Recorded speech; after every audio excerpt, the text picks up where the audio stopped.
Ladies and gentlemen, journalists, chairmen, general managers, cabinet secretaries, defense attaches, ladies and gentlemen, in your capacity as such, good morning or good afternoon, and welcome to the Eurosatory 2024 press conference. More than 200 of you have joined us from all over the world. Thank you. Mesdames et messieurs les journalistes, présidents et directeurs généraux, secrétaires de cabinet attachés de défense, mesdames et messieurs les journalistes en vos grades et qualités, bonjour à vous ou bon après-midi et bienvenue à la conférence de presse du salon Eurosatory 2024. Vous êtes plus de 200 à être connectés. On vous en remercie chaleureusement. Alors, au sommaire de cette conférence de presse, une table ronde intitulée « Les nouvelles conflictualités et l'environnement. Comment les forces légitimes intègrent la dimension environnementale des conflits en faveur d'une paix durable ».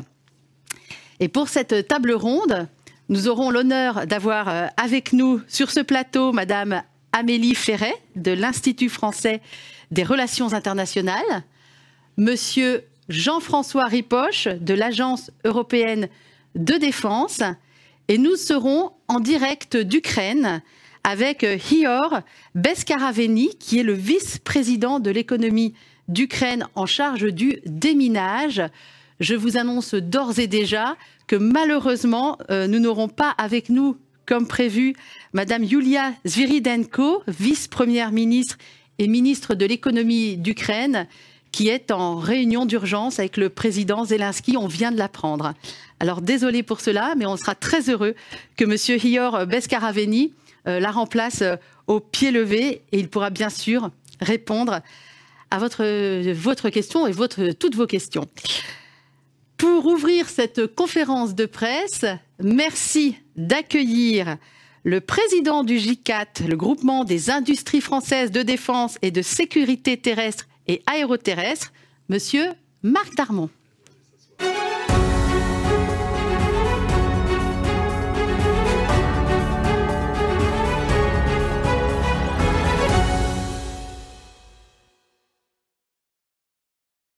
Mesdames et messieurs, chers amis journalistes, c'est un plaisir de vous accueillir si nombreux aujourd'hui. Pour beaucoup, des milliers de kilomètres nous séparent, mais on a tous un horizon commun. Cet horizon, c'est Eurosatory 2024, du 17 au 21 juin. C'est le mondial de la sécurité et de la défense, la plus grande exposition au monde dans le domaine de la défense. Vous le savez, les événements depuis 2 ans, depuis la dernière édition, se sont multipliés de façon inédite en Europe et dans le monde. Et tous les États réagissent à la superposition de crises et de guerres.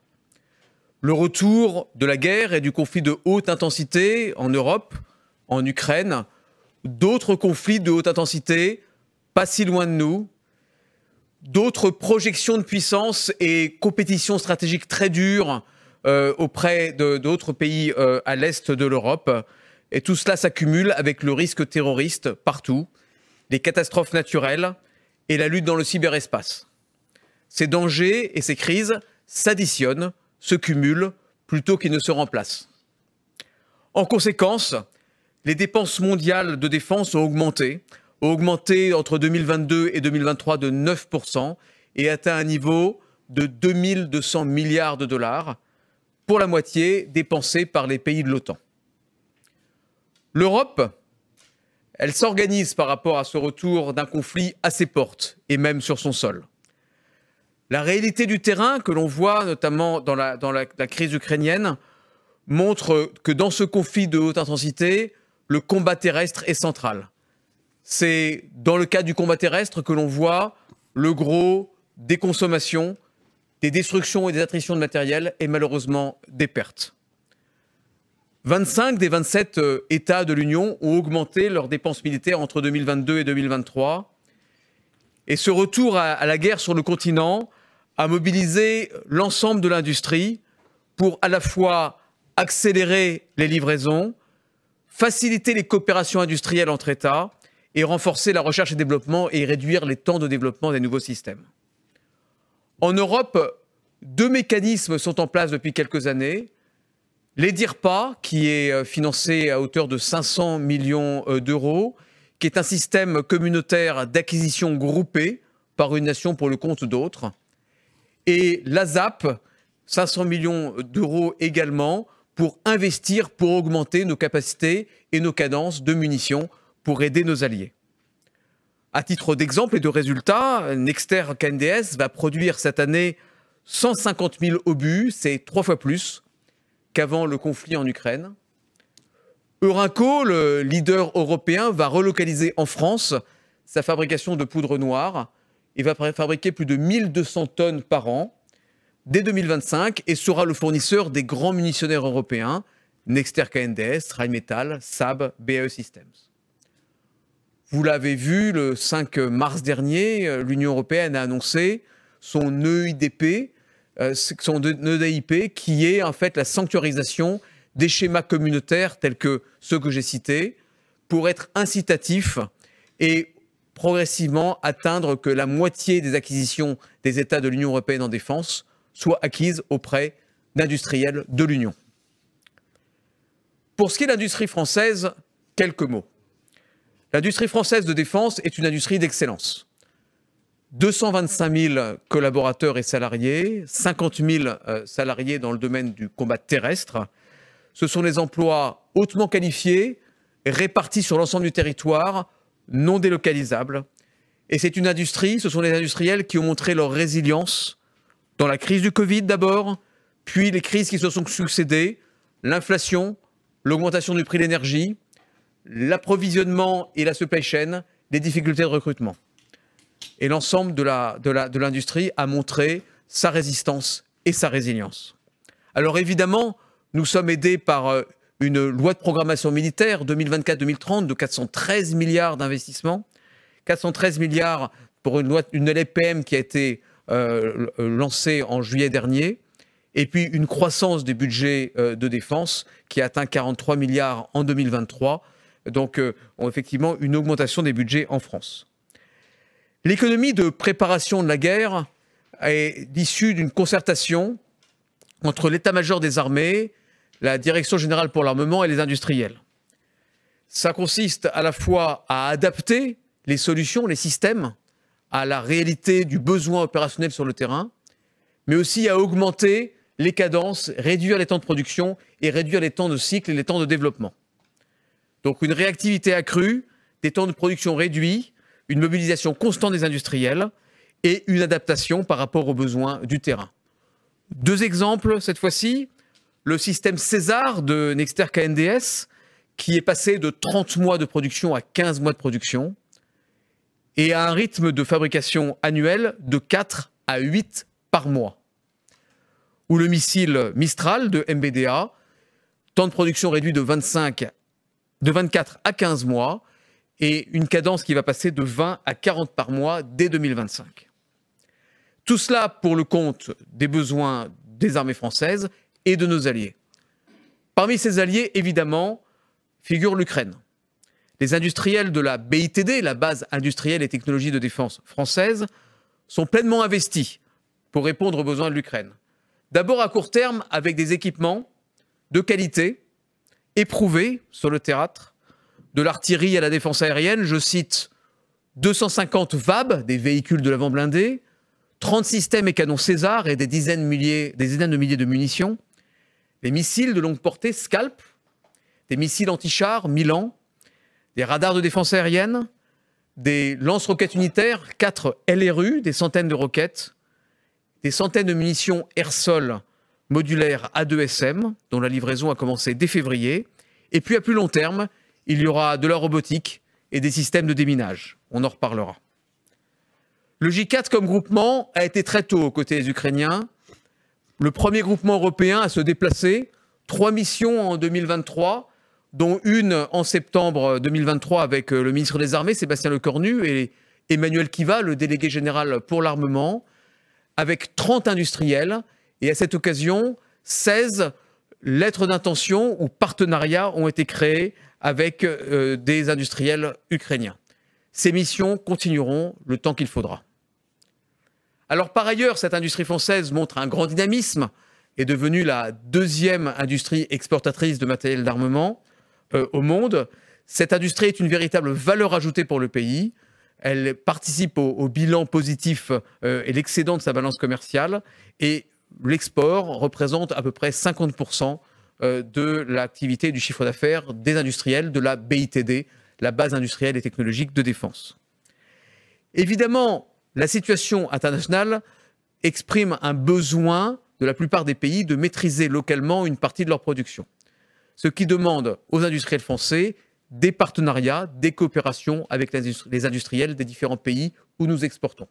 Les industriels français y sont prêts et l'ont montré. Si je prends l'exemple de l'Ukraine, c'est le cas d'Arcus, qui a fait un accord avec un industriel ukrainien pour le soutien de ses VAB, ou de Nexter KNDS pour la maintenance de son système César. Laissez-moi dire un mot, avant de parler du futur, sur le sujet de la sécurité. L'année 2024 est une année importante, c'est l'année des Jeux Olympiques et Paralympiques 2024 à Paris. Pour ce qui est de la sécurité, les industriels français se sont mobilisés à côté de l'État, dans un esprit équipe de France, pour répondre aux besoins de la sécurité. Alors, quel futur? Quel défi pour l'avenir pour l'industrie de défense? Je voudrais en citer deux. Le premier, c'est l'innovation. Le numérique, les deep tech comme l'intelligence artificielle sont partout aujourd'hui dans les systèmes de défense. Nous sommes soutenus par l'Agence d'innovation de la défense, qui est un levier très important pour les industriels de défense, et en l'occurrence pour le J4, qui a un incubateur qui s'appelle Generate, qui est un accélérateur de start-up et que nous poussons dans l'écosystème avec les grands maîtres d'œuvre. Un exemple d'innovation est bien sûr l'intelligence artificielle. L'intelligence artificielle est partout aujourd'hui dans nos systèmes, que ce soit dans les systèmes de détection, les capteurs, les senseurs, que ce soit pour l'autonomie, les drones et la robotique, ou que ce soit pour le traitement des données, l'aide à la décision, les systèmes de combat, les systèmes de commandement. Le quantique aussi va être de plus en plus présent, notamment dans les capteurs, les radars, les systèmes optroniques. Et le deuxième sujet dont je veux parler, c'est la transition énergétique et environnementale. Évidemment, dans notre rôle, l'efficacité opérationnelle est clé. Mais pour autant, les industriels de défense doivent faire partie de l'effort commun et le font. Éco-conception, prise en compte dès la conception de nos systèmes des sujets de démantèlement. Je peux vous dire que les industriels français et les grands maîtres d'œuvre se mobilisent et mobilisent leur supply chain. L'industrie de défense, parce qu'elle participe à la défense de nos valeurs, de notre liberté et de notre sécurité, montre qu'elle aide les conditions préalables à toute durabilité.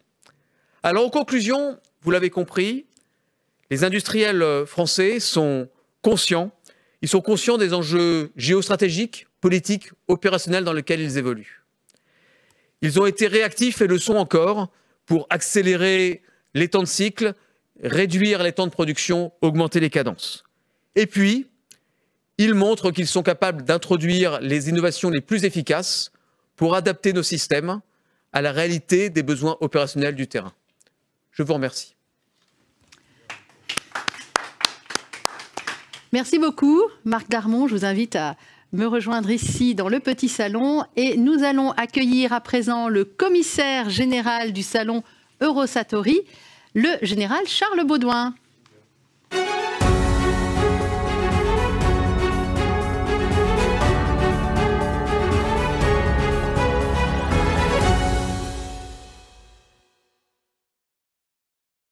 On a coutume de dire que nous sommes entrés dans une nouvelle ère. Je crois qu'il convient de caractériser l'ère dans laquelle nous sommes entrés. Pour Eurosatory, nous considérons que 5 grandes tendances, 5 méga-tendances structurantes caractérisent cette ère nouvelle. Elles sont mondialisées, elles sont interdépendantes, elles se combinent ou elles s'opposent. La première tendance majeure, c'est la géopolitique, bien sûr. Ça a été évoqué par Marc Darmon. J'ajouterai le fait que nous vivons aujourd'hui le retour de la confrontation des États. Les conflits symétriques sont devant nous.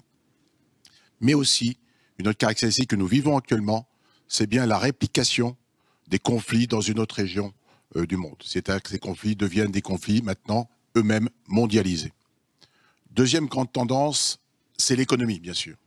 Une économie qui a été mise à mal par le Covid, par la guerre en Ukraine, qui génère aujourd'hui récession, qui génère aujourd'hui inflation et qui génère aujourd'hui, nous le voyons aussi, dans cette confrontation géopolitique des États, de véritables blocs qui sont en train de s'opposer. Ce sont les BRICS augmentés par rapport au G7 notamment. Troisième tendance majeure, après la géopolitique et après l'économie, c'est bien sûr l'évolution des sociétés. Des sociétés plus violentes, des sociétés plus divisées, des sociétés où les populismes sont en train de monter, notamment dans les démocraties. C'est aussi une société où les communautarismes montent. Quatrième tendance majeure, c'est le réchauffement climatique. Le fait aujourd'hui que ce réchauffement climatique devient perceptible génère une multiplication des crises humanitaires et environnementales, génère aussi des phénomènes de migration qui ont en augmentant avec le temps. Ajoutons-y, parce qu'il n'est pas encore traité aujourd'hui, le caractère forcément écocide des guerres qu'il faudra bien finir par prendre en compte. Cinquième tendance enfin, la technologie. Devant nous, une révolution numérique nouvelle, celle de l'intelligence artificielle, celle du quantique, avec ses potentialités formidables que nous ne sommes pas capables aujourd'hui de mesurer, mais aussi ses grandes fragilités face au cyber, mais aussi les grandes dépendances que cette économie numérique présente, notamment face à l'Asie, au niveau des terres rares, et enfin, pour vous montrer le caractère lié de toutes ces tendances, le fait que l'extraction des terres rares indispensables à la transition numérique, à la nouvelle économie numérique, sont particulièrement écocides.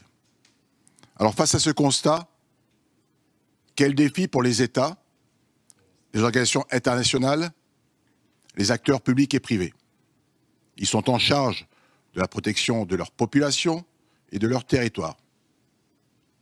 Premier constat, faire le bilan de la souveraineté, ou ce qu'il en reste, et voir dans quelle mesure on peut réacquérir une forme d'action par la réindustrialisation, par une dépendance choisie et non pas subie.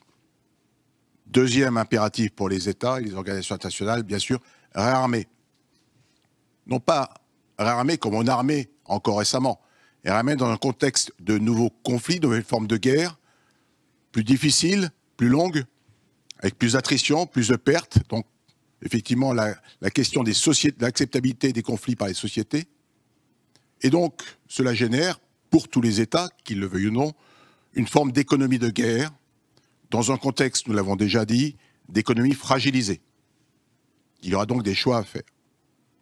Un autre impératif pour les États, un autre défi pour les États, c'est bien sûr d'assurer la protection de leurs citoyens, protection face à la criminalité, au narcotrafic, aux zones de non-droit qui se créent par ces narcotrafics un peu dans tous les États, face aux émeutes qui montent, la violence dans les populations, et bien sûr face au terrorisme.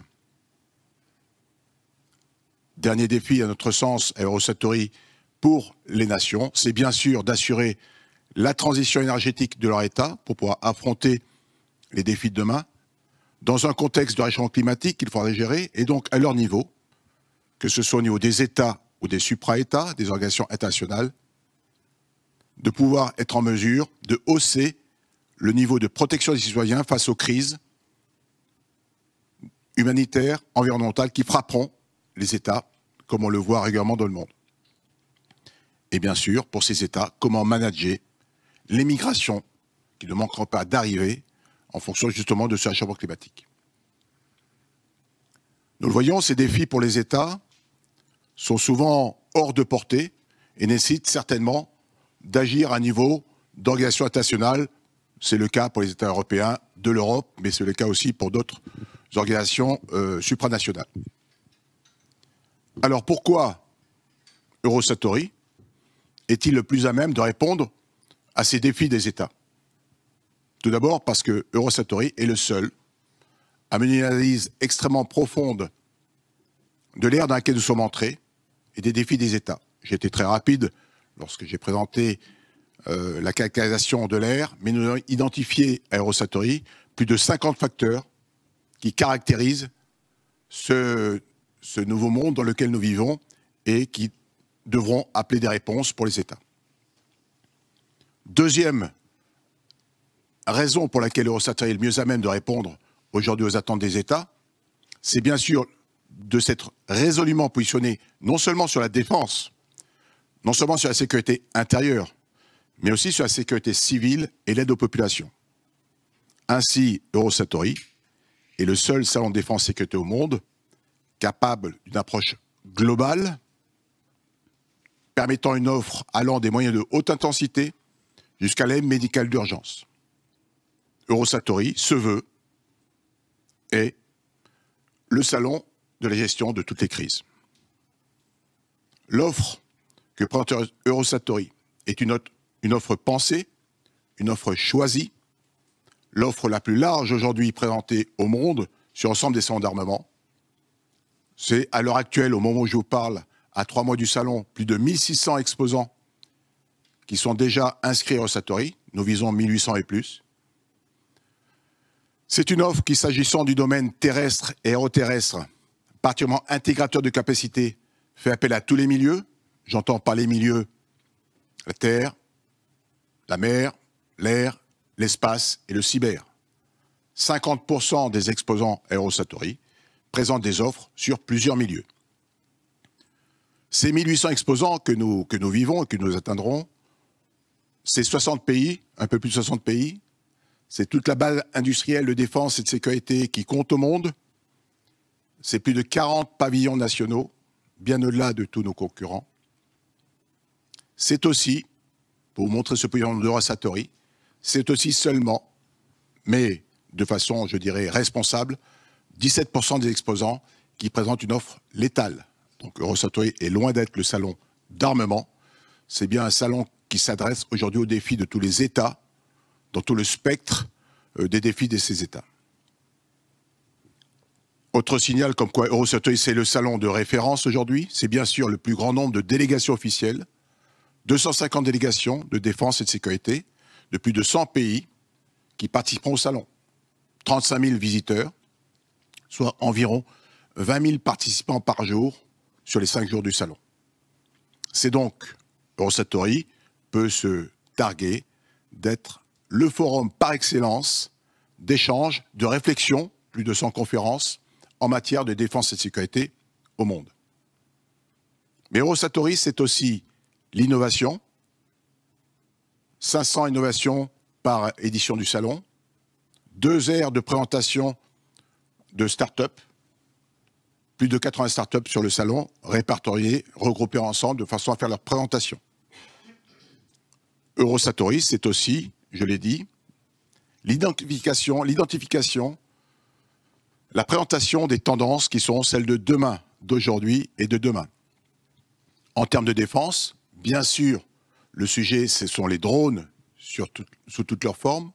C'est bien sûr la défense anti-drone, la défense solaire, l'artillerie longue distance de précision, le combat cyber et de guerre électronique, mais aussi la résilience des systèmes de force aux attaques cyber et électroniques. Finalement, ce qui caractérisera certainement Eurosatory en 2024, c'est l'apparition d'une capacité pour les États face aux conflits extrêmement destructeurs, la capacité de pouvoir gérer ces conflits à distance. Lorsqu'une zone de combat devient extrêmement mortelle, eh bien les hommes vont combattre à distance autant qu'ils le pourront. C'est ce qu'on voit notamment en Ukraine aujourd'hui. En termes de sécurité, les tendances du salon seront bien sûr là aussi sur l'anti-drone, parce que les drones non dirigés sont une menace forcément pour les pays. C'est bien sûr les zones de sécurité, des villes plus sécures. Ce sont la protection des événements, on le sait bien. C'est tout aussi le traitement de la donnée et l'apport d'intelligence artificielle pour pouvoir repérer les signaux faibles qui seront de nature à menacer le pays. Je l'ai dit, nous présentons bien sûr les tendances du monde, nous inventons également les tendances.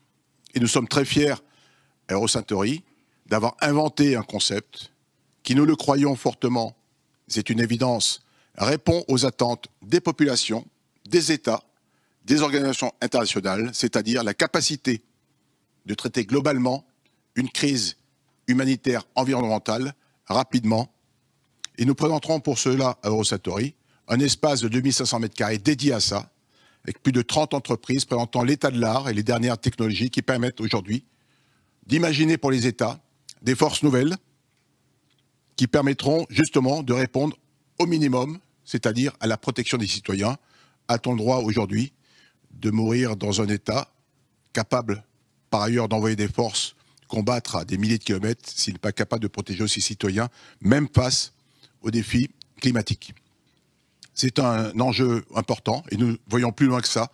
Nous pensons qu'il faut des centres de planification qui permettent d'avoir l'historique des crises, de pouvoir détecter immédiatement la crise, de pouvoir répondre en quelques heures aux besoins immédiats et de projeter dans la durée des moyens qui permettront de sauver un maximum de populations et de préserver l'environnement. Voilà quelque chose de assez fier aujourd'hui. Eurosatory, c'est aussi devoir s'emparer de nouvelles crises, de nouveaux sujets. Et je l'ai dit tout à l'heure, et je crois que nous aurons un exemple assez concret avec l'Ukraine.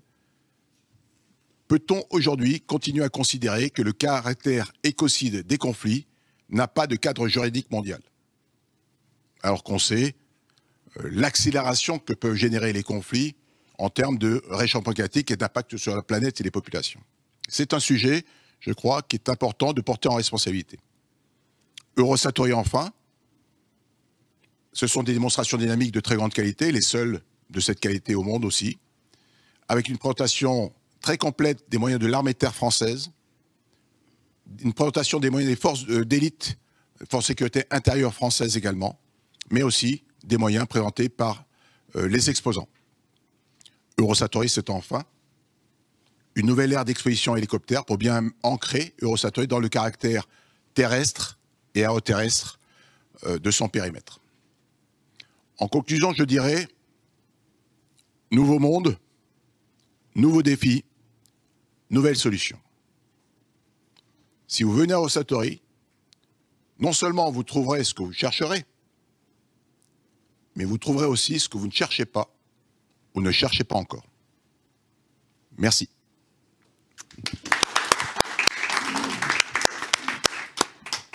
Alors, nous allons inaugurer une première session de questions-réponses. Que vous soyez avec nous ici en studio, je vous invite à lever la main. Et si vous nous suivez à distance, eh bien, je vous invite aussi à lever la main. Bien évidemment, il y a donc tout un système où je reçois vos questions à distance sur ma tablette. Donc, n'hésitez pas, on a 10 minutes de questions-réponses et ça démarre maintenant. Je vais commencer quand même avec la salle. Bonjour à toutes et à tous. Et une première question, je vous laisse vous présenter s'il vous plaît et pensez à nos interprètes si vous pouvez parler pas trop vite. Merci beaucoup. Oui, bonjour, Rudy Ruitenberg pour Defense News. Mon général, une question sur la répartition des activités. Vous avez mentionné multidomaines. Est-ce que vous pouvez indiquer un petit peu plus sur la répartition entre terrestre, aérien, autres domaines? Merci. Comme je l'ai dit, le domaine défense reste prédominant à Eurosatory, c'est une évidence. C'est d'abord un salon de défense. Donc on peut considérer que sur les 1800 exposants, il y en a 1200 qui représentent le domaine défense. Et donc 600 que je répartirai dans les forces de sécurité intérieure et dans ce qui est sécurité civile. Une petite prédominance, bien sûr, sur les forces de sécurité intérieure, dans tout ce qui est proposition de moyens, de produits et de services pour tout ce qui est le régalien de la sécurité. Mais je dirais que nous sommes dans l'ordre de 200 à 300 exposants quand même, qui ont une offre qui se situe dans le domaine sécurité civile et aide aux populations. Et par rapport à la question qui était dans la défense, qu'est-ce qui est terrestre et non terrestre?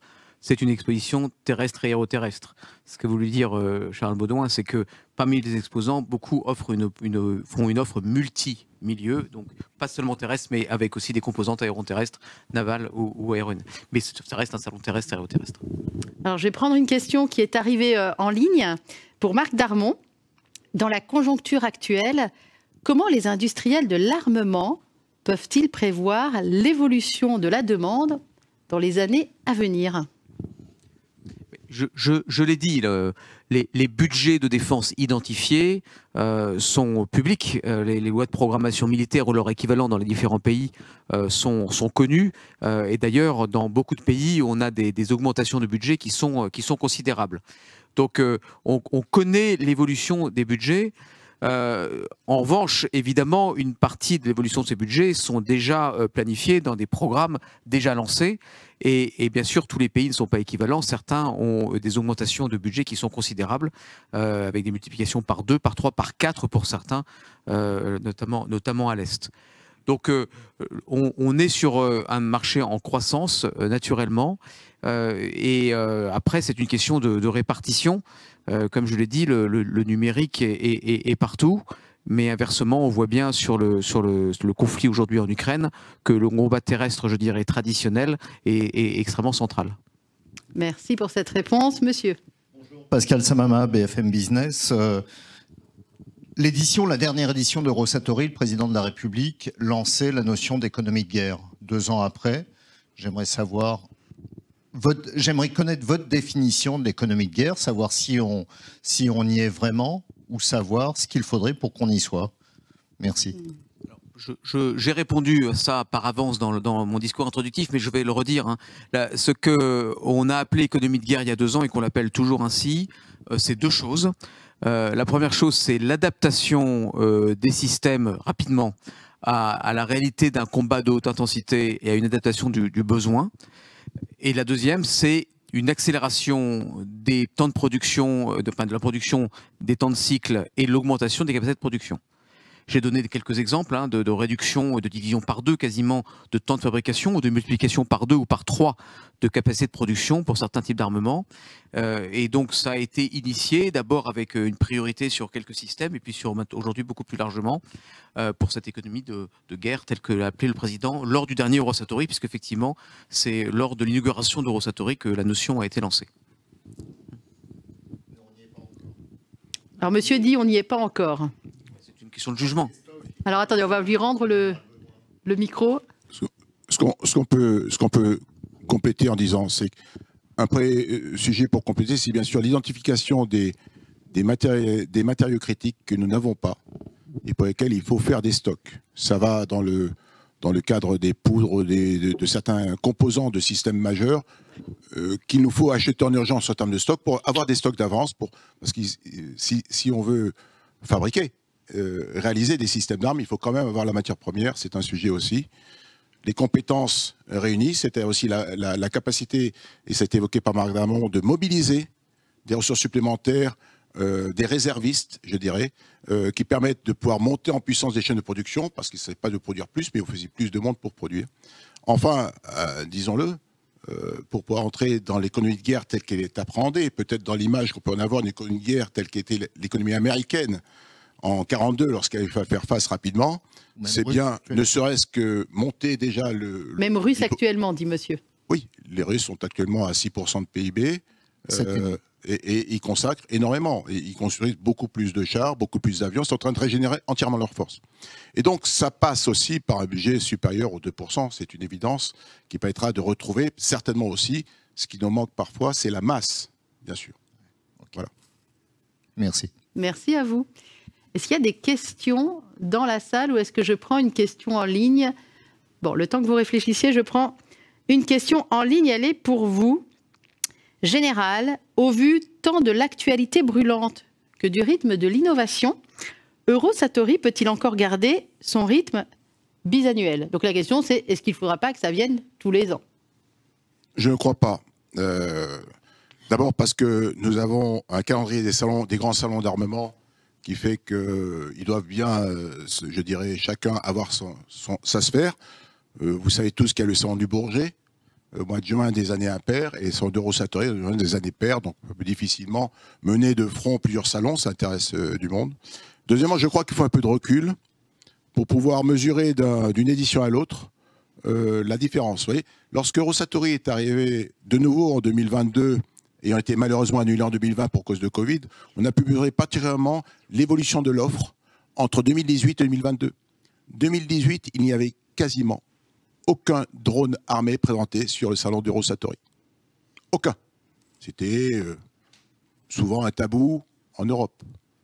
La désinhibition aujourd'hui créée par la guerre fait qu'aujourd'hui à Eurosatory, vous trouvez des robots terrestres armés, des robots aériens armés, sans problème, et des robots navals armés. Ça, en 4 ans, on a vu la différence. Donc tous les 2 ans, nous pouvons mesurer l'évolution des capacités, l'apport de la technologie. Nous le faisons aussi de toute façon dans les autres salons du monde que l'on visite et que nous benchmarkons pour voir aussi l'évolution de l'offre. Est-ce qu'il y a encore une dernière question éventuellement dans la salle? Non. Ici, non plus. Moi, je vais vous en poser une quand même, une question de journaliste. Quand on a vu les journalistes qui s'étaient inscrits à cette conférence de presse, on a pu noter qu'il y avait évidemment de la presse spécialisée, bien évidemment, mais de plus en plus de presse généraliste et peut-être même des médias qu'on n'attendait pas forcément. Qu'est-ce que ça dit de notre société aujourd'hui? Qu'est-ce que ça dit de ce qui se passe? Et c'est Marc Darmon qui veut répondre. Oui, je l'ai dit tout à l'heure et je le répète, je crois que notre industrie de défense est devenue une industrie dont on comprend parfaitement son rôle dans la durabilité et son rôle aujourd'hui dans la défense de nos valeurs, défense de nos libertés, défense de notre sécurité. C'est une industrie qui est devenue centrale, au-delà du fait que l'industrie française est une industrie d'excellence, est extrêmement exportatrice comme on l'a dit, et donc on n'est plus du tout sur une industrie particulière ou marginale, mais c'est central. On le ressent aussi d'ailleurs chez nos collaborateurs, ceux que nous embauchons ou ceux que nous arrivons à garder. On a beaucoup de sujets de donner du sens à nos collaborateurs, et je crois que depuis quelques années, on a bien compris l'importance d'une telle industrie dans un pays comme le nôtre. Le mot de la fin, général? J'avais que 80 ans en Europe de paix. Je parle bien de l'Europe dans les frontières de la communauté européenne, qui est un aspect tout à fait exceptionnel dans l'histoire du monde. On certainement fait oublier à beaucoup de nos concitoyens, voire de nos décideurs, en leur temps, le prix de la liberté. Et je crois qu'aujourd'hui, les citoyens, les influenceurs, que sont les journalistes, les décideurs, ceux qui analysent la société, ont compris que ce soit sur le plan de la sécurité propre des citoyens, des populations, chaque jour, on voit aujourd'hui les faits divers qui se multiplient, et le fait aussi de ces conflits qui résonnent à nos portes, où on parle de conflits nucléaires possibles, d'engagement de nos forces sur des territoires étrangers, et non pas en Afrique ou ailleurs, très loin des frontières, sur le sein même de l'Europe, montre bien aujourd'hui que pour chaque citoyen, c'est un sujet. Et donc, nous sommes pratiquement heureux de voir que la presse, je dirais, la grande presse, la presse non spécialisée, prennent en compte ce sujet. C'est un acte citoyen. Merci infiniment. On peut applaudir Marc Darmon et le général Charles Baudouin. Et on va accueillir Amélie Ferret et Jean-François Ripoche. Merci beaucoup.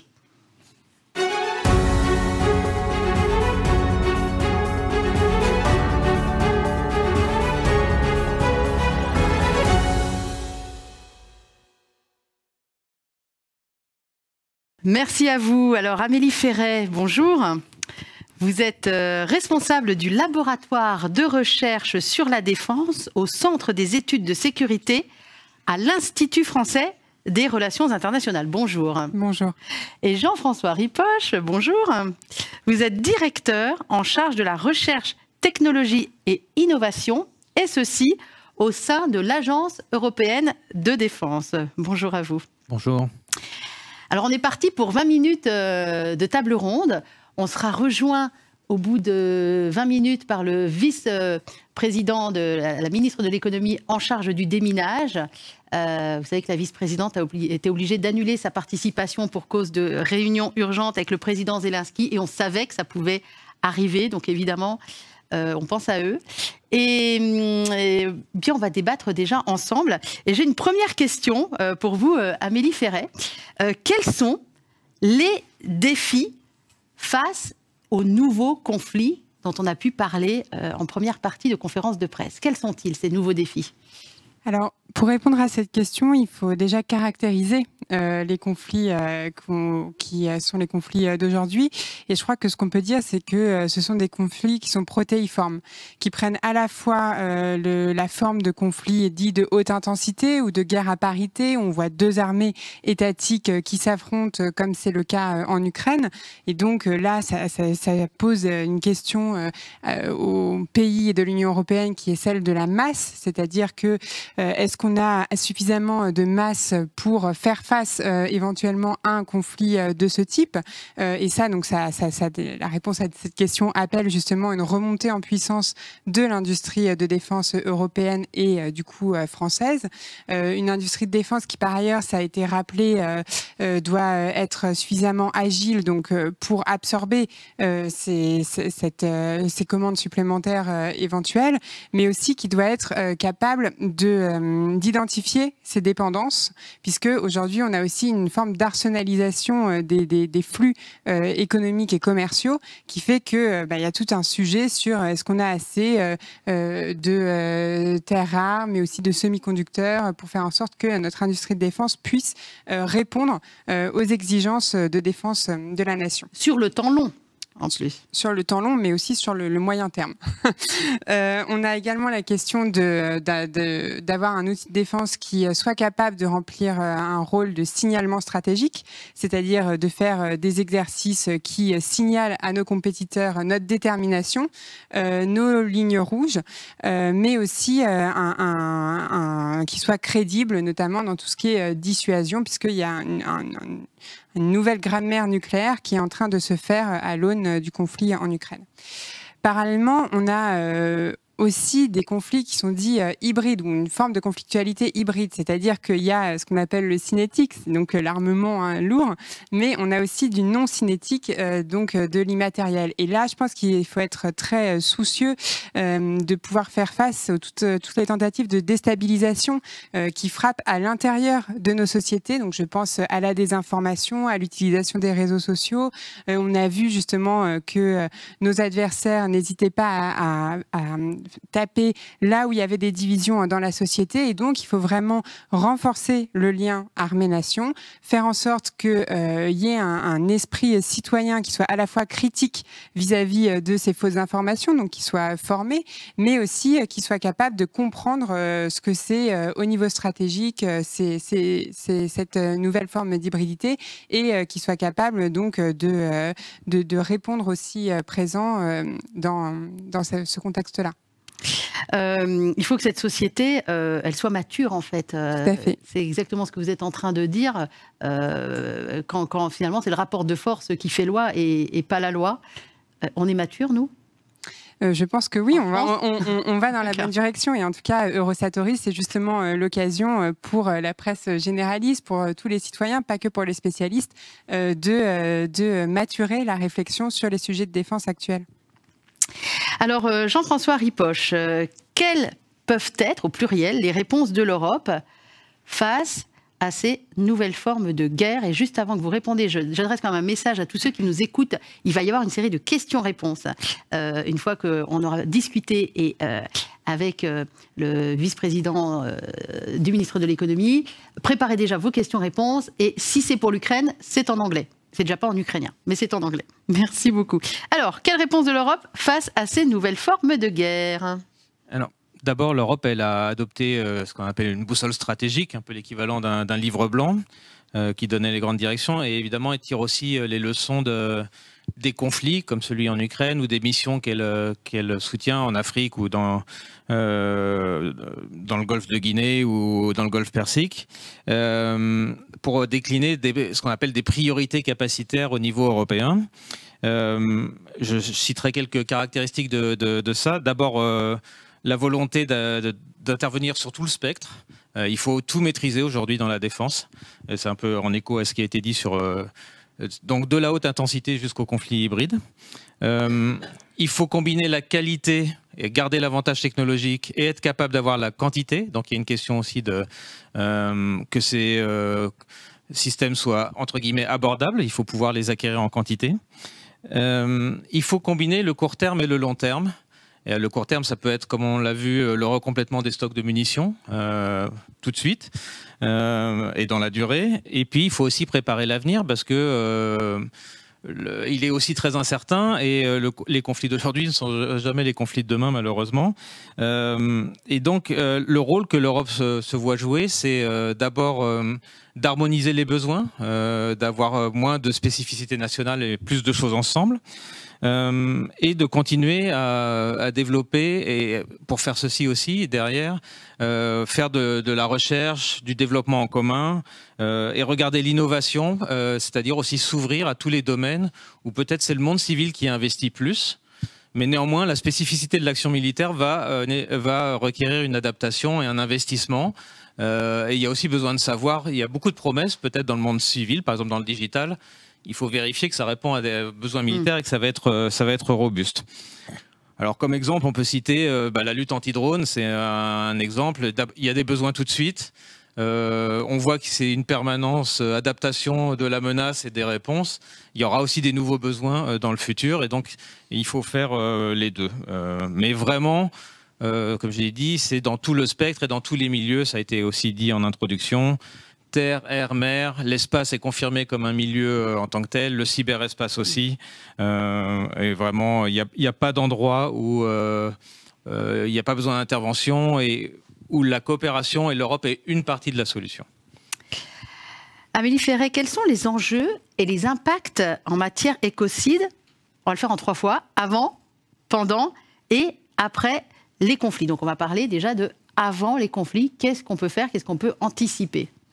Alors justement, je dirais que c'est une des spécificités de l'industrie de défense européenne, c'est qu'en fait, en Europe, on a tout un ensemble normatif qui nous permet d'identifier les matériaux qui posent problème pour l'environnement, de les répertorier, de les enregistrer et de savoir comment les traiter, notamment quand ils sont utilisés donc, dans des systèmes d'armes. Donc voilà, avant les conflits, le premier travail, c'est donc de faire une cartographie ou un inventaire de quels sont les matériaux ou quels sont les systèmes d'armes qui posent problème et comment pallier ces problèmes. Je pense notamment à la directive REACH, qui est donc une directive européenne qui a été prise en 2006, qui vise à identifier, comme je disais, certains matériaux, notamment tout ce qui est des matériaux qui sont utilisés pour les munitions. Et il y a eu un effort tout à fait sérieux et qui a aussi été coûteux au niveau monétaire, qui a été fait par l'industrie de défense et je crois qu'on peut le saluer pour aller dans cette direction. Il y a d'autres initiatives qui sont prises. Ça a été mentionné. Je pense à l'éco-conception qui est mis en place notamment par la DGA, la Direction Générale de l'Armement en France, qui vise à concevoir dès le début d'un système d'armes ou d'un outil qui va être utilisé dans le monde de la défense, comment concevoir des systèmes en accord avec nos valeurs et notre volonté justement d'avoir une action en termes environnementaux. Et donc ça, c'est le premier point sur avant, je dirais. Mais alors, quand vous dites en accord avec nos valeurs, oui. On n'a pas tous les mêmes valeurs d'un pays ou d'un continent à l'autre. Ça veut dire que vous dites qu'il faut acheter européen ? Alors, on a quand même des obligations qui sont prises au niveau des États. Il y a eu quand même des COP qui ont été prises donc, au niveau des États. Au niveau de l'Union européenne, il y a tout un travail normatif qui est fait pour faire en sorte qu'il y ait des normes environnementales qui soient identifiées, acceptées par tous. Il y a des groupes d'experts qui travaillent justement pour identifier ces normes. Et effectivement, le acheter européen en termes d'industrie de la défense, c'est aussi acheter des armements qui sont en accord avec cet objectif politique plus large qui a été pris à l'échelle nationale et à l'échelle européenne. Alors, on va prendre un exemple d'un navire, un navire de guerre. Aujourd'hui, on sait construire et déconstruire ou démonter ce navire sans que ce soit écocide ?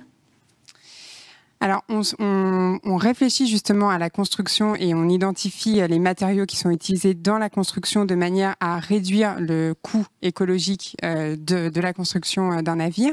On y a tout un travail d'alternative, par exemple, qui est fait. Et on sait aussi démanteler effectivement des navires dans des chantiers, notamment en France, qui du coup sont respectueux de l'environnement et qui sont en cohérence avec nos normes là-dessus. Alors, pendant le conflit maintenant, temps 2, qu'est-ce qu'on fait pendant le conflit ? Alors, pendant le conflit, on essaie justement de ne pas utiliser des armements qui posent problème. Je pense à des armements qui sont utilisés pour percer des blindages comme des munitions avec de l'uranium appauvri. On essaye de réfléchir justement à des alternatives. Il y a eu toute une controverse sur l'utilisation du phosphore blanc pour désigner des cibles, mais aussi pour éclairer des tunnels. Et donc, on essaye d'utiliser d'autres types de matériaux qui ne posent pas problème pour l'environnement. Comme le napalm. Oui, on n'utilise pas le napalm, qui est une arme incendiaire, donc c'est pas exactement le même. On est bien d'accord. Et puis alors, il y a après. Comment on accompagne les populations et comment on accompagne les pays pour réparer l'environnement qui a été souillé pour les rivières, détruit pour les champs. Comment on fait ? Alors justement, ça c'est un des grands pans de l'action environnementale que peuvent avoir les armées. C'est-à-dire qu'on a dit, donc il y a avant le conflit, il y a pendant le conflit, mais il y a aussi tout ce qu'on appelle le post-bellum, c'est-à-dire après le conflit. Et donc c'est l'idée de faire en sorte que une fois que la sécurité et la paix a été rétablie, on soit dans un environnement qui soit vivable pour les populations civiles. Et aujourd'hui, il y a un grand chantier qui est celui du déminage, puisque par exemple on l'a vu en Ukraine. Puisqu'on a une ligne de front qui est assez figée, du coup, il y a beaucoup de mines pour protéger des positions, ce qui va effectivement poser une vraie question sur le déminage. Et là, la France pourra mettre à disposition son savoir-faire en la matière vis-à-vis de l'Ukraine. Mais j'ai hâte, du coup, d'entendre votre intervenant ukrainien sur la question. Il nous écoute en ce moment. Alors, la question, vous la voyez venir, Jean-François. Comment l'Europe s'adapte pour faire en sorte que ces équipements de défense et de sécurité, eh bien justement, prennent en compte la protection de l'environnement ? D'abord, cette problématique de protection de l'environnement ou de prise en compte des questions environnementales, elle est identifiée comme une de ces priorités dont je parlais au début, et en particulier par le fait qu'il est nécessaire d'avoir un approvisionnement en énergie durable aussi pour les forces armées, parce que la logistique de l'approvisionnement en fuel ou en carburant, c'est aussi une faiblesse et un fardeau, et de concilier la priorité à la mission opérationnelle, mais tout risque est aussi une opportunité de se dire, si je suis plus résilient, plus économe en énergie, je serai aussi meilleur sur le plan opérationnel. Et en plus, les forces armées ne sont pas déconnectées de la société. Et la mission de protection des infrastructures critiques, à la fois pour avoir la source d'énergie et pour que la population puisse continuer à en bénéficier, est identifiée comme une mission prioritaire au niveau européen. À ce titre, l'Agence européenne de défense, avec le soutien de la Commission européenne, elle a par exemple 2 forums pour s'assurer que les objectifs de la transition écologique, qui sur le papier excluent le besoin des militaires de participer, sont aussi bien pris en compte par les ministères des armées, donc qu'il y ait des stratégies, qu'il y ait plus de renouvelables dans les forces armées, qu'il y ait plus de véhicules électriques, hybrides, ainsi de suite. Et je pense qu'à Rosatori, on en verra pas mal. Et à la fois aussi cette idée d'avoir dans la défense une économie circulaire, donc recycler les matériaux. On a beaucoup cité que l'accès aux terres rares pouvait être problématique. Peut-être que les matériels militaires peuvent aussi être recyclés. Donc, comme exemple que je citerai, on a un projet qui vise à la cohabitation des éoliennes en mer et de la défense. Il y a des impacts sur les radars de défense aérienne. Il y a des impacts de navigabilité des mers. La Baltique, ça va bientôt être compliqué de naviguer entre les éoliennes. Et de recyclage. Et on a lancé un projet soutenu par l'Agence européenne de défense sur le recyclage des protections individuelles, les plaques de blindage, la partie textile et ainsi de suite. Les gilets pare-balles. Vous recyclez les gilets pare-balles. les 8 pays, enfin un certain nombre de pays voient comment le faire. Alors, on me signale que effectivement, Monsieur Bescaraveni, vice-ministre de l'économie d'Ukraine en charge du déminage, est bien en ligne avec nous. Je vous salue. On termine une dernière question et ce sera à vous. Et ma dernière question, la voici. Comment est-ce que vous préparez l'avenir à court terme et à long terme pour la partie équipement? Jean-François Ripoche. Alors, je vais citer quelques exemples d'abord parce qu'on n'a pas énormément de temps. Toujours pour continuer sur la partie environnement et parce qu'il existe des solutions environnement-énergie, il y a une question de comment pour faire des camps déployables ou des bases avancées, avoir une empreinte logistique et une empreinte énergétique qui soit la plus réduite possible. Et ça, c'est vraiment un retour à la fois des opérations au Mali ou de ce qu'il peut y avoir actuellement. Et ça va de la gestion des déchets, de la gestion de la climatisation dans les containers, d'utiliser du solaire, d'utiliser de l'éolien, des batteries. Donc il y a beaucoup de choses comme ça. Et on lance un projet autour de 8 pays européens pour faire ça. On a, alors si on regarde un peu dans les technologies, on a aussi lancé un plan d'action sur les systèmes autonomes. On veut à la fois avoir des systèmes plus autonomes et plus de coopération à la fois entre systèmes, donc des essaims de drones qui soient terrestres ou aériens, et plus de coopération entre les opérateurs et le système. C'est très coûteux en personnel d'opérer un système de drone et moins on aura besoin de personnel pour opérer ces systèmes, mieux ça sera pour les armées. Et pour finir, comme c'est peut-être en forme de transition, on regarde comment l'intelligence artificielle peut aider pour les opérations de déminage. C'est soutenu aussi par la Commission européenne. Ça peut être de la planification de la mission, la fusion de capteurs, que ce soit des radars pénétrateurs de sol, que ce soit des caméras, et à la fin pour une aide à la décision de dire ce couloir-là, il est plus ou moins sûr, vous pouvez y aller, ou alors cette zone-là est très dangereuse, vous ne pouvez pas y aller. Quand on discutait tout à l'heure en loge, vous m'avez dit une phrase qui m'a quand même percutée, on terminera avec ça. Vous m'avez dit le monde change, la défense revient au premier plan. Pour une société durable, il faut un outil de défense fort. C'est vous qui avez dit ça, Amélie Ferret. Oui, tout à fait. Et je pense que c'est très important de le rappeler, mais ça a été dit. Il y a un retour de la guerre sur le sol européen et en même temps, il y a le défi du changement climatique. Et effectivement, il faut bien prendre en compte le fait que si on veut avoir une société qui soit forte, avec une bonne cohésion sociale, avec un bon niveau de vie, avec un vivre ensemble à l'intérieur de la société, bah, il faut aussi financer cet effort de défense et trouver des solutions pour pouvoir assurer cette sécurité. Et donc, c'est toujours le mot qu'on rappelle, mais il faut le dire, pas de durabilité des sociétés. Donc, ce qui veut dire pas de bonne gouvernance des entreprises, de liens sociaux forts, de politique environnementale, s'il n'y a pas de sécurité qui a été pris. Et je pense que le défi de Rosatori, et ça a été mentionné, c'est donc d'allier, de proposer des solutions pour allier ces deux objectifs. Jean-François Ripoche, un dernier mot là-dessus? Je pense que oui, la conscience a été... il y a eu cette prise de conscience que la posture de défense, elle a besoin d'être globale, que avoir une industrie qui répond aux besoins opérationnels, ça fait partie de cette posture de défense. Et avoir une industrie qui a accès, par exemple, à la finance, au financement, qu'il soit public ou privé, que ce soit la Banque européenne d'investissement ou les financeurs privés, c'est important. Et dans le cadre européen, les ministres de la Défense, dans le cadre de l'Agence européenne de défense, ont fait une déclaration appelant à ce que cet accès à la finance soit le plus simple et le plus généralisé possible. Merci à tous les deux. Vous restez bien avec moi puisqu'il y aura une séquence questions-réponses après la prise de parole de Igor Bescaraveni. Bonjour, est-ce que vous m'entendez? Monsieur Bescaraveni, est-ce que vous m'entendez? Can you hear me? Est-ce que vous m'entendez? Yep, I hear you. Yes, oui, I can hear you, I can see you.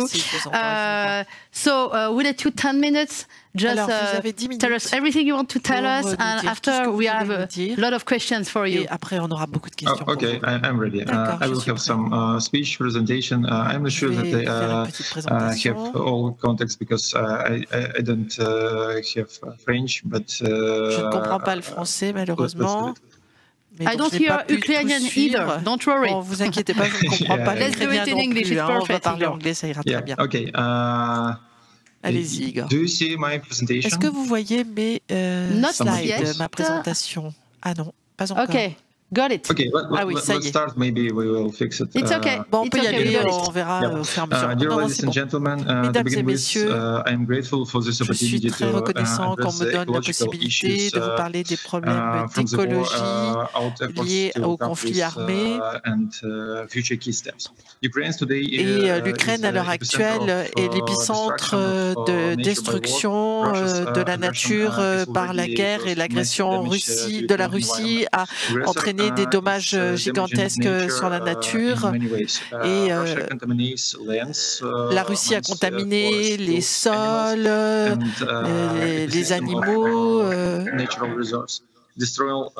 Et on a une destruction des villes qui a culminé avec la destruction du barrage de Kakhovka. Et cette guerre va évidemment en sens opposé de nos priorités communes, c'est-à-dire de créer un monde qui protège l'environnement et qui est sûr.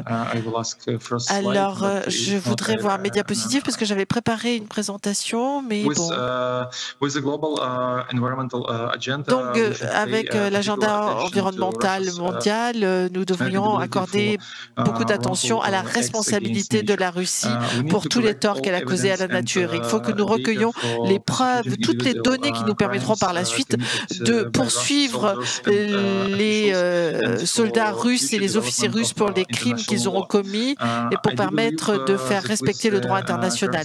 Je crois qu'à l'heure actuelle, la loi internationale doit montrer que la Russie est responsable de ces crimes contre l'environnement et pour justement les mettre face à ces responsabilités, il faudra que nous puissions documenter tous les dommages qui ont été causés de la manière la plus précise possible. Et cela nous permettra de mieux faire face aussi aux défis concernant l'environnement en étudiant et en analysant les conséquences des actions militaires sur l'environnement. Cela devrait nous aider également à faire rentrer le terme de crime d'écocide dans le vocabulaire de la loi du droit international. Et la meilleure façon de résister contre les crimes de la Russie contre l'environnement consiste à soutenir une reprise durable de l'Ukraine dans la vision moderne d'une interaction entre l'homme et l'environnement. Nous sommes en faveur d'un principe qui consiste à ne pas faire de mal dans notre politique de reprise économique et pour cela, il faudra des activités économiques qui respectent l'environnement et des pratiques qui sont aussi basées sur la protection du climat. Et les instruments financiers de l'Union européenne permettront aussi de soutenir l'Ukraine. L'Ukraine a besoin d'une approche personnalisée de la politique du climat, en particulier dans le cadre de son processus d'adhésion à l'Union européenne. Ah, voilà. Alors, la clé de voûte de notre sécurité environnementale, c'est évidemment le déminage. Le déminage et la restauration des territoires qui ont été affectés par des actions militaires jouent un rôle essentiel pour permettre à l'Ukraine de se reprendre aussi bien sur le plan environnemental qu'économique. En tant que membre du gouvernement de l'Ukraine, en accord avec l'information disponible à ce jour, nous considérons que 30% de notre territoire est potentiellement contaminé par des mines et d'autres types de munitions qui n'ont pas explosé, ce qui inclut des territoires qui sont ou ont été temporairement occupés et où des actions militaires se sont produites. 30%, ce n'est pas qu'un pourcentage. C'est un territoire, c'est une contamination potentielle qui affecte la flore, la faune, les civils, les populations civiles, leurs économies, leurs activités économiques et tout le système, tout l'écosystème dans son ensemble. Nous travaillons très dur pour résoudre ces problèmes. Nous avons déjà réussi à prendre un certain nombre de mesures, mais le nombre de zones potentiellement contaminées a diminué grâce à une étude non technique qui a été réalisée l'année dernière, où selon cette étude, quelles sont les questions les plus importantes? Qu'est-ce que nous avons déjà fait et qu'est-ce que nous devons encore faire? Nous avons mis au point une stratégie nationale d'action pour les mines, dont l'objectif est de définir formation et la mise en œuvre d'une politique d'État dans le domaine de l'action contre les mines. Et l'une des clés de voûte de cette stratégie d'action contre les mines consiste à diminuer l'impact des objets explosifs sur la vie et la santé des populations civiles. Et cette tâche stratégique se concentre également sur la réduction de l'impact des contaminations par les explosifs de l'environnement. Un autre objectif que nous poursuivons, il s'agit de créer un système de priorisation des efforts de déminage réalisés dans les territoires qui ont été libérés, déoccupés. Pour nous, la priorité est évidemment de rendre l'environnement sûr pour nos populations civiles. Cela veut dire que leur sécurité, c'est l'absence de danger direct pour leur vie et leur santé, mais également la possibilité pour eux de vivre une vie normale dans un environnement sain pour pouvoir faire leur travail et atteindre une stabilité économique. Et pour répondre à ces besoins, nous avons développé un système de priorisation et le registre des territoires minés grâce à des technologies modernes. Nous pouvons prendre en compte un certain nombre de facteurs économiques, mais également étudier la qualité des sols, les niveaux d'eau souterraine, la flore, la faune, les opportunités de capture du carbone, etc. Donc nous avons utilisé les plus grands scientifiques et chercheurs de la communauté scientifique ukrainienne pour lutter contre ces problèmes. Et nous disons que chaque tragédie peut se transformer en leçon et peut nous donner aussi la possibilité d'apprendre. Par exemple, nous avons pris des mesures, par exemple, pour créer une carte des sols et des écosystèmes que l'Ukraine voulait créer déjà avant la guerre. Donc nous avons mis beaucoup d'accent et nous sommes reconnaissants à nos partenaires internationaux concernant la durabilité et la protection de l'environnement. Et nous continuons à travailler pour améliorer nos capacités de lutter contre les difficultés qui se présentent et nous apprécions énormément les efforts de tous nos partenaires internationaux et leur aide, en particulier à la France, qui nous a soutenus à chaque étape de ce parcours. L'Ukraine, l'Europe et le monde entier ont besoin d'une paix juste.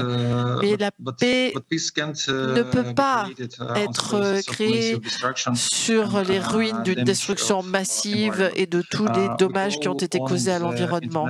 Donc nous en appelons aux organisations internationales, à la communauté de protection de l'environnement au niveau mondial et à ceux qui mettent au point les politiques pour mettre sur la liste des priorités le crime d'écocide commis par la Russie. Merci beaucoup. Alors, j'ai une question pour vous qui vient des membres de la table ronde. Amélie Ferré m'a dit qu'elle avait 2 questions et Jean-François Ripoche avait une question. Alors, Amélie, merci beaucoup pour cette présentation très intéressante. J'ai une question. J'ai compris que l'Ukraine a préparé un site Internet, créé un site Internet pour recueillir des données, des informations sur la possible localisation des mines. Je me demandais comment ça fonctionnait. Est-ce que ce sont les Ukrainiens, la population, qui appellent ou qui envoient des photos, qui met des informations sur ce site Internet?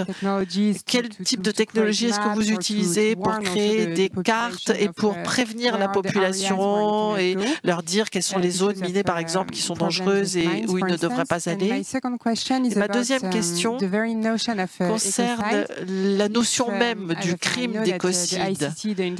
La Cour internationale, la Cour criminelle internationale a en ce moment lancé une enquête et j'aimerais savoir s'il s'occupe également des violations, des crimes contre l'environnement, ou si cette notion d'écocide n'est que politique, mais n'est pas encore quelque chose qui peut être utilisé comme un instrument juridique. Alors, merci beaucoup pour vos questions. Pour répondre à la première partie de la question concernant les informations et la possibilité d'utiliser ce site Internet pour informer les populations sur les zones domaine miné. C'est un énorme problème. Et nous recueillons des données, nous essayons d'améliorer la qualité de ces données. Et à l'heure actuelle, nous avons une application qui a été mise au point par des chercheurs, par des informaticiens. Et en fait, la population peut y trouver des informations concernant les zones minées qui sont dangereuses. Et puis, il y a aussi des informations qui sont disponibles sur certains sites Internet des organisations de secours. Mais nous essayons justement de développer des systèmes plus efficaces. Nous essayons de recueillir des données, non seulement pour informer la population civile, mais également pour pouvoir avoir des données sur lesquelles baser nos analyses et ainsi pouvoir déterminer des listes de priorités parce que nous avons classifié les territoires entre contaminés, potentiellement contaminés, dangereux, etc. Et pour cela, il nous faut des informations sur les différents territoires. Donc nous allons continuer à recueillir des données. Nous allons continuer à informer les populations et utiliser ces données pour faire des analyses. Parce qu'à l'heure actuelle, on peut avoir une approche assez conventionnelle. Par exemple, quand des personnes se déplacent vers certains territoires et essayent de recueillir des preuves, nous recueillons toutes les preuves grâce aux technologies. Et la deuxième partie de la question concernant le crime d'écocide,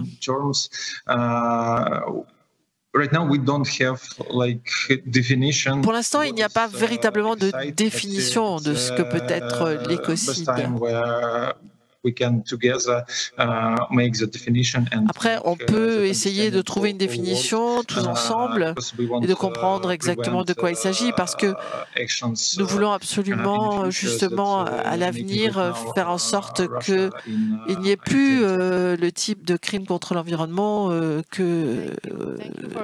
tel que celui qui a été perpétré par la Russie. Après, ça sera à vous, en ligne, et ceux qui sont dans la salle, mais Jean-François Ripoche. Merci beaucoup. Bonjour. À votre avis, quel serait le défi majeur d'avoir les bons équipements, des robots, des détecteurs, ou est-ce que ce serait d'avoir des gens qui savent les faire fonctionner et qui ont les compétences pour faire fonctionner ces technologies? Ah, ça c'est ma question préférée. Parce que, encore une fois, c'est un énorme problème. En fait, on n'a pas un seul problème qu'on pourrait considérer comme plus important que les autres. Il y a plusieurs façons d'aborder ce problème. Et en même temps, on a besoin de beaucoup de personnel pour travailler sur le terrain.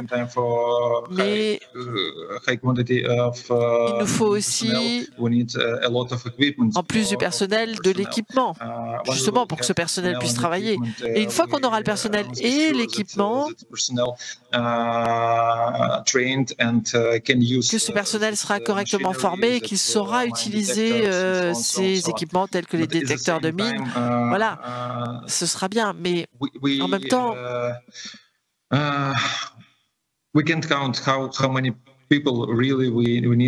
on ne sait pas exactement de combien de personnes nous avons besoin parce que c'est peut-être le plus grand problème dans ce domaine qu'on n'ait jamais connu depuis la Deuxième Guerre mondiale. Donc on essaye d'avoir une bonne approche du problème du déminage en Ukraine, mais on a le sentiment qu'on est confronté à tellement de questions différentes et que quand on trouve la réponse à certaines questions, question, eh bien, ce n'est pas fini parce qu'il y a d'autres questions qui apparaissent. Donc, ce n'est pas juste une question de savoir de combien de machines on a besoin. Bien sûr qu'on a besoin de la technologie pour déminer, etc.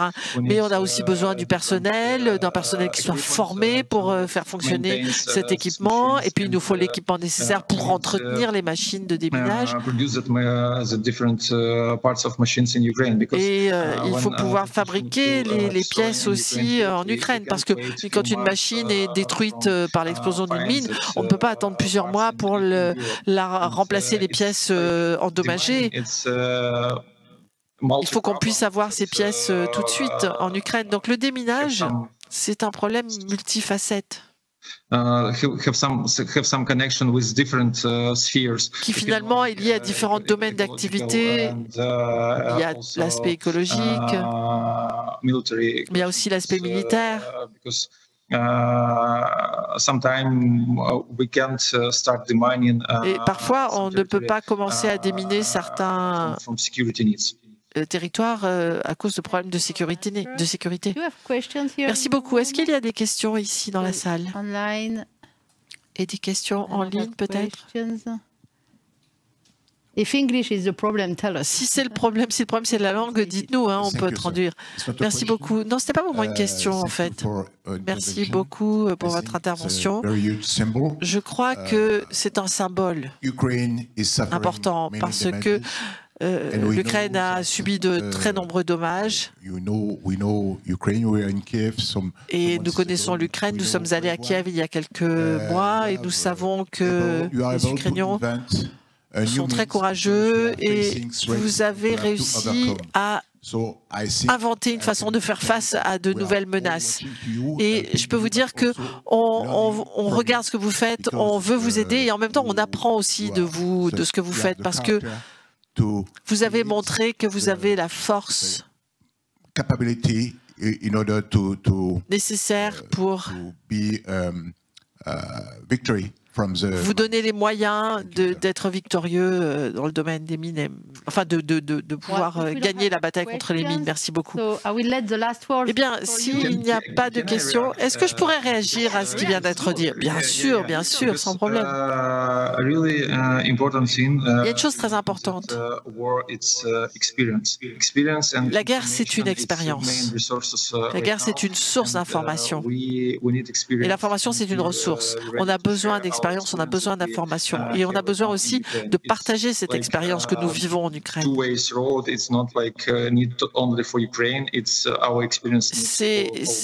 C'est notre expérience et c'est nous qui ressentons de quoi nous avons besoin.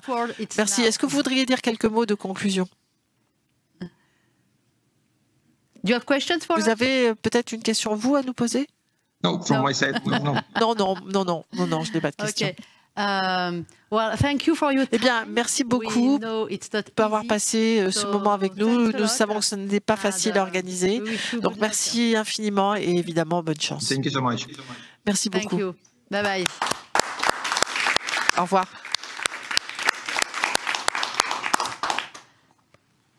Eh bien, on s'achemine doucement vers la fin de notre conférence de presse. Je voudrais vous remercier aussi, tous les deux, d'avoir pris le temps de venir discuter avec nous. Amélie Ferret pour l'IFRI, Jean-François Ripoche pour l'AED. Merci également à Marc Darmon pour le JICAT. Merci au général Charles Baudouin, commissaire général du salon d'Eurosatori. Merci à vous qui nous suiviez si nombreux, plus de 200 personnes connectées. Merci à vous qui êtes venus ici dans cette salle. On se tient bien évidemment à votre disposition pour toutes les questions qui ne manqueront pas de surgir dans les minutes, les heures, les jours, les semaines qui viennent. Je vous rappelle que le salon Eurosatori, c'est du 17 au 21 juin. On s'y retrouve. À très bientôt. Au revoir.